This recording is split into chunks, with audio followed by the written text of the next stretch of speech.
Ignorance is bliss, some people say. I don't know if you've ever said that, but sometimes we say that ignorance is bliss. When might we say that? What are situations where we might say that ignorance is bliss? For example, food. Do you really want to know what's in a hot dog? Probably not. And if you do, maybe that makes you not very American. You probably don't want to know what's in some foods. You probably might not want to know what's going on in the kitchen of your favorite restaurant. You just want to enjoy the meal that's before you. You might not want to go and take a peek in the back because it might change your experience. We'd rather just plug our ears, close our eyes, ignorance is bliss. Let me just enjoy the meal that I have and not think about how it got there, where it came from. Some people might say ignorance is bliss when it comes to health issues. Some people refuse to go to the doctor because if you never go to the doctor, you can't get bad test results. If I never take a test, if I never follow up, I can't possibly get news that would be really hard to hear. And so rather just pretend like everything is fine, ignorance is bliss, I'm just going to go on and act like everything is okay. We might cling to this saying, ignorance is bliss, when it comes to the weather, when it comes to the extended forecast. We look at the next 30 days and we see that temperatures start dropping, and we know that when the temperature starts dropping, a certain thing is coming that we're not going to talk about right now because it's fall. But what are we doing? We're trying to block out the next season that is coming. Right now it's really nice. We want to enjoy this season, but we don't really want to think about the next one. Ignorance is bliss. I'd rather not just think about it. Back in 2006, shortly after my wife and I had moved up here, I was invited to go on a hike up in the Adirondacks by one of my good friends. Here's a picture. It's not the most flattering picture of me, but we're all about being vulnerable here, so whatever, there it is.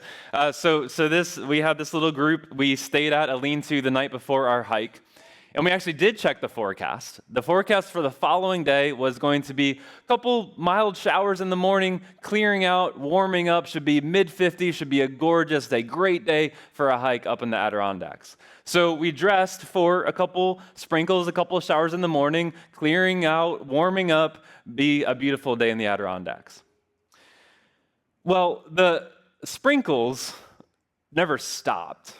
In fact, it turned into a downpour. The trail that we were walking up was not really a trail. It was more like hiking up a waterfall. It was just a constant flow of water coming down. It did not warm up. It actually got a little bit colder. By the time we made it up to the summit of the mountain that we were trying to climb, the rain turned to freezing rain and to sleet. And so now the open rock summit was now covered in a nice layer of ice, which, when you're just wearing boots, is not super safe, not super good idea. We were not prepared for that. And before we could even make it off the summit of that mountain, it started to do that word that I was just talking about, snow. It turned out to be an all-out blizzard. By the time we made it back to the trailhead, there was at least half a foot of snow on the ground. It happened that quick. And my friends, I literally nearly almost died on this hike. From hypothermia, from dehydration, there were other issues that were going on. The last half of the trip, my body went into some type of shock. I blacked out. To this day, I don't remember how I got all the way back to the beginning.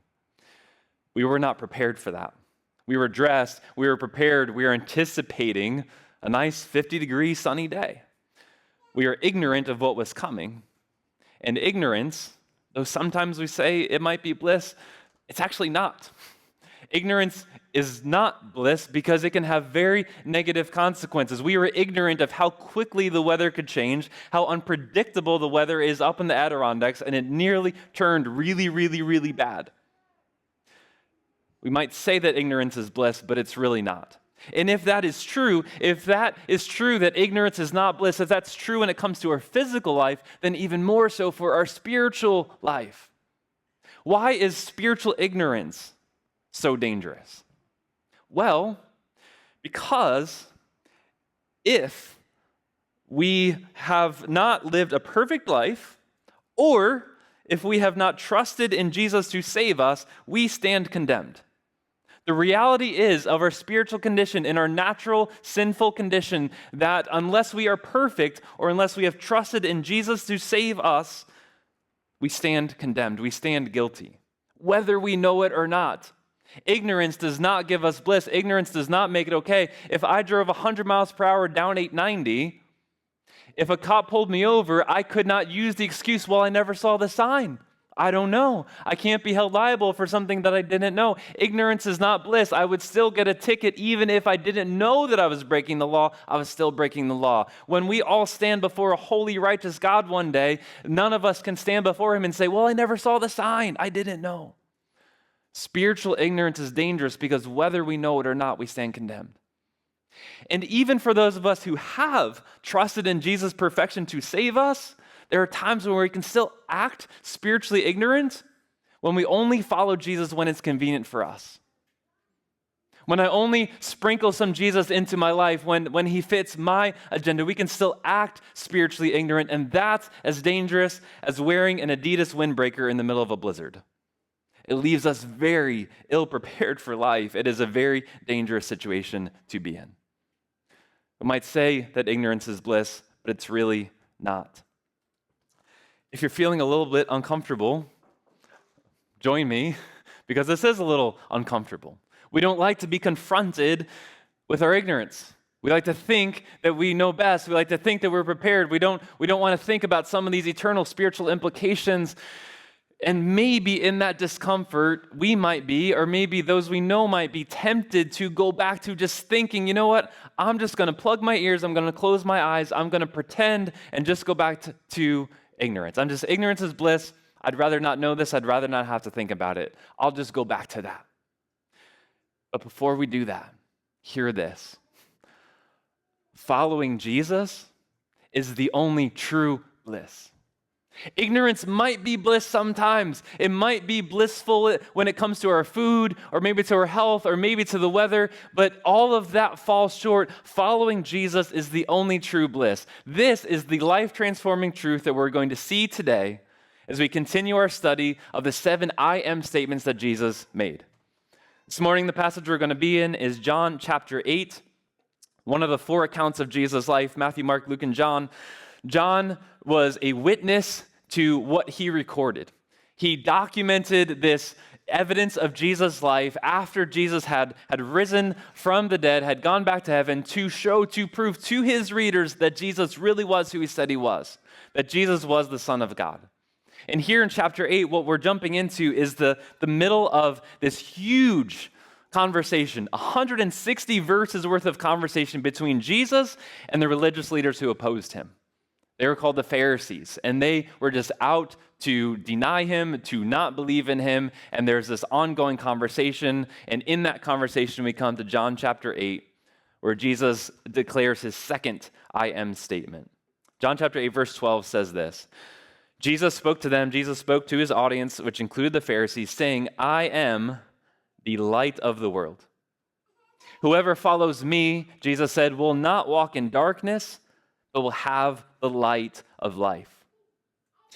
Now, Jesus was not saying that he was some type of massive flashlight, that if you literally walked next to him, that you could see at night, that you would be able to see your path. He's not literally talking about light or about literal darkness. What Jesus is doing is showing the contrast between knowing the most pure and brilliant truth. That's what he's talking about with the light, the most pure and brilliant truth, knowing God himself, knowing truth, and the difference between that and walking in darkness, which is to go through life ignorant of divine things. Jesus said, whoever follows me will no longer walk ignorant of divine things, will no longer live in spiritual ignorance, but instead will have the light of life, will know the most pure and brilliant truth of all. Pharisees typically did not like that. Verse 13, the Pharisee said to him, you are bearing witness about yourself. Your testimony is not true. Now, on the surface, we might read that, we might hear that and think, that seems like a valid objection. Because if someone came and told you something and no one else could verify their story, we also might be skeptical. If there's only one person saying something with no one else to verify them, we might also think, I don't know if I can believe that. But this is a shallow objection because by this point in time, by this point in Jesus' ministry, he had already proven himself time and time again through signs, through miracles. God the Father had audibly spoken from heaven saying, this is my Son, believe in him. And the Pharisees were likely in the audience that day when that event happened. It had already been declared that Jesus was who he was saying he was. They just didn't like it, so they're trying to object. Jesus saw through that shallow objection, and he responded in verse 14. Jesus answered, "Even if I do bear witness about myself, even if that were the case, even if I was the only one, I'm not, but even if that was the case, my testimony is still true. It's still true because I know where I came from and where I'm going." Jesus is saying, I know that I came from God the Father in heaven, and I know that I'm going back to him. You do not know where I come from or where I'm going. Just because you don't believe me, Jesus is saying, doesn't mean that it's not true. This is the truth. I am God. I came from God the Father. I am going back to him. Just because you don't believe it doesn't mean that it's not true. Jesus continued in verse 15, "You judge, you make determinations according to the flesh. I judge no one in that way. Yet even if I do judge, my judgment is true, for it is not I alone who judge, but I and the Father who sent me." Verse 15, Jesus is helping them to see, trying to help them to see that the determinations that they're making, that the conclusions that they're coming to are just based on their own bias, their own perspective. They're not really seeking Jesus. They're not really looking for truth. They've already arrived at their conclusion. They've already constructed their own narrative, and they just want to resist anything that might change that. So he's saying, you make determinations based on what you see. You make conclusions based on what you want. I don't do things that way. I see the entire picture. I know what is true. Verse 17, Jesus continued, "In your law, it is written that the testimony of two people is true. I am the one who bears witness about myself. Yes, I am bearing witness to myself, but also the Father who sent me bears witness about me." They said to him, therefore, "Oh yeah? Where's your dad?" They say, "Where's your father?" Again, they're not genuinely asking where God is. They're just looking for a way to poke holes in what Jesus is saying. Notice they don't ask, "Who is your father?" They ask, "Where is he?" Can God himself come down right now and verify you? Because then maybe we would listen to that. But remember, this had already happened. They're not genuinely asking this question. They're just looking to poke holes in what Jesus is saying. Jesus, again, sees through that verse, the end of verse 19. He answered, "You know neither me nor my Father. If you knew me, if you believed in me, you would know my Father also." Verse 20, John adds this footnote that Jesus spoke these words in the treasury as he taught in the temple, but no one arrested him because his hour had not yet come. Now, maybe at first this seems like an odd detail. Why does it matter where this conversation happened? Why document, why record that Jesus shared these things in the midst of the temple? Here's what's significant about that. Jesus was in their home turf. Jesus was on their territory. He was standing in the place where they would worship God. He was in their place of worship, confronting them with the reality that they were not worshiping God. He was in their place of worship saying, "You're not actually worshiping God, because if you were, you would recognize that I am He." He was in their place, confronting their refusal to believe in him and ultimately to believe in God himself. Which begs the question, why? Why were they refusing to believe in Jesus? Why, after all these signs, after all these miracles, after all this evidence that Jesus gave about himself, why were they still stuck? Why were they refusing to believe? There's maybe a few ways we could answer that question. But one way to summarize it might be this: Jesus didn't fit their agenda.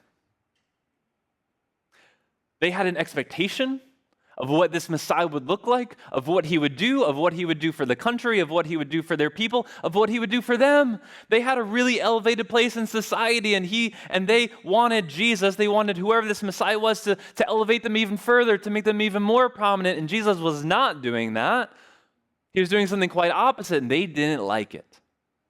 Jesus didn't fit their agenda, and so they refused to believe him. Because to follow Jesus, to believe in who he is, and to follow his teachings required surrender, required giving something up. That was true back then, and that's also true today. To follow Jesus requires surrender, requires giving something up, letting go of something in order to completely follow him. But with that surrender, notice what comes. Go back to verse 12. Jesus said, "Whoever follows me will not walk in darkness, but will have the light of life." They will have the light of life. In the original language, what Jesus is describing here is a bit deeper, a bit richer than how we might just read this at a glance. When he says the light of life, what Jesus is describing is an abundant life, a full life, a real life, a genuine life, an active life, a vigorous life, a blessed life. This is an amazing life. It is the only true life. What might be an English word that we could substitute here to help us understand this concept? Bliss. Because the definition of bliss is a true and lasting joy.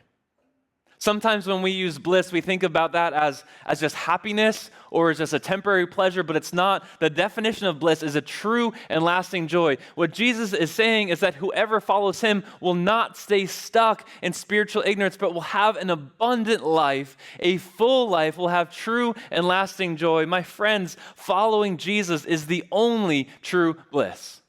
Ignorance is not bliss. Many other things are not bliss, but following Jesus is true bliss. To follow him is to have true and lasting joy.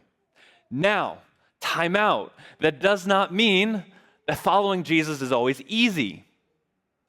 It does not mean that following Jesus is always going to be happy. But following Jesus, knowing him, being known by him, gives a pervasive joy that defies circumstances and is grounded in an eternal hope. That is way better than just happiness or than any type of temporary pleasure. Following Jesus does not mean that life will always be easy. It doesn't mean that we'll always be happy, that things will always be wonderful, but following Jesus gives a pervasive joy that defies circumstances and is grounded in an eternal hope. For me, these last 2 years of being involved in this church planting journey, this creation of a new church where one had not previously existed, in the last 2 years, I have never experienced so much hardship and opposition and pain and loss at any other point in my life combined than in the past 2 years. But I have never rejoiced more in being able to share in the sufferings of my Savior than in the past 2 years. Jesus would say that a servant is not greater than his master, and that is certainly true. If Jesus was rejected and opposed and faced opposition and hardship and ridicule, if he was crucified, if he was put through pain and agony for stuff he never did, then we ought to expect the same. I've never faced more hardship, but I've never been more thankful to participate in that hardship because it allows me to experience, to get a small taste of what Jesus went through for me and for you. It is bliss to suffer. Hear me, those two words we usually do not put in the same sentence. It is bliss, it is true and lasting joy to suffer for following Jesus. Why? Because it means that the prince of darkness, the devil himself, is mad. Why? Why is he mad? Because the light of the world stepped down into darkness to open our eyes so that we could know God, so that we could know truth, so that we could have life and have life to the fullest, have an abundant life, have an active and true lasting joy. That makes the enemy mad, and that makes us glad. It can be bliss to face opposition because of following Jesus, because it lets us know that we're on the right team and we know that Jesus wins in the end. When we're faced with that reality, when we're comforted by that truth, there's only one response we can have, and it's this. It's to leave ignorance behind and follow Jesus. To forsake ignorance.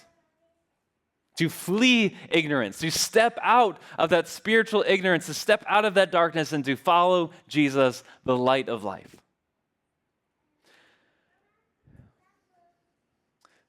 I'm going to invite you to close your eyes, pray with me. It's going to be a hard truth, but I believe one that can set us free.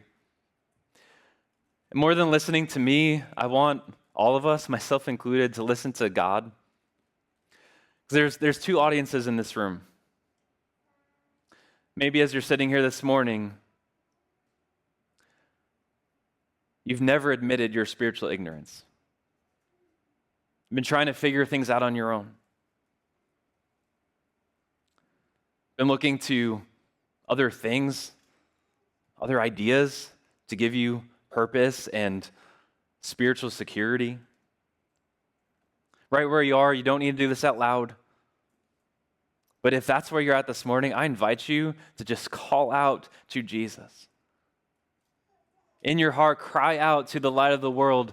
You can pray however you want to, but maybe you pray something like this, just saying, Jesus, I admit that I need you, that I have been living in darkness. I want you to set me free. I want to know and to live in the light that you have offered so freely. I surrender to you. Jesus, lead my life.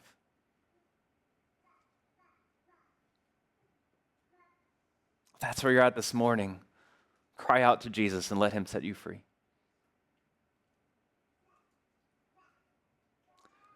As we continue this time of prayer, maybe there's others of us here in this room where, as we consider what Jesus had to say, as we consider our lives, maybe we have believed in him, our eyes have been opened to the truth. But if you're anything like me, maybe there's compartments in your life that you haven't surrendered.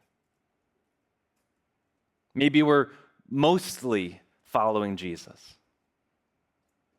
But there are some things that we'd rather not think about, we'd rather not face, we'd rather not surrender. For a lot of years in my own life, that's a place where I was, where I had a Jesus compartment, and that was good, but then I also had a separate compartment for my friendships and for my work and for my decisions and for my priorities. But in any kingdom, those who are subjects to the Lord of that kingdom don't get to pick and choose. It's an all-in, it's a surrender. You can't partially surrender, it's a full surrender. What compartments of your life, what areas of your life have been off limits to Jesus? Take a moment right now and just reflect. Ask the Spirit to show you what those areas have been. Maybe it's your schedule. Maybe it's your finances. Maybe it's your relationships. Whatever that might be, give that over to Jesus too. Don't walk in ignorance anymore, but invite the light of the world to step in and to lead you.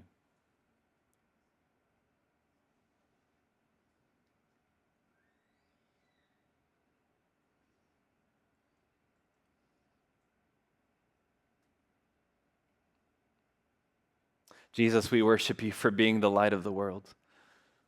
Thank you that those who follow you do not have to walk in darkness anymore, but can have the light of life, a full and abundant life, true and lasting joy, true bliss. Jesus, thank you that you did not leave us in darkness, but you came to reveal yourself, to reveal the Father, to show us truth. Thank you, Lord, for that gift that can set us free and that lifts us out of danger and into the security that only you can provide, both now and for eternity. Thank you, Jesus. Amen.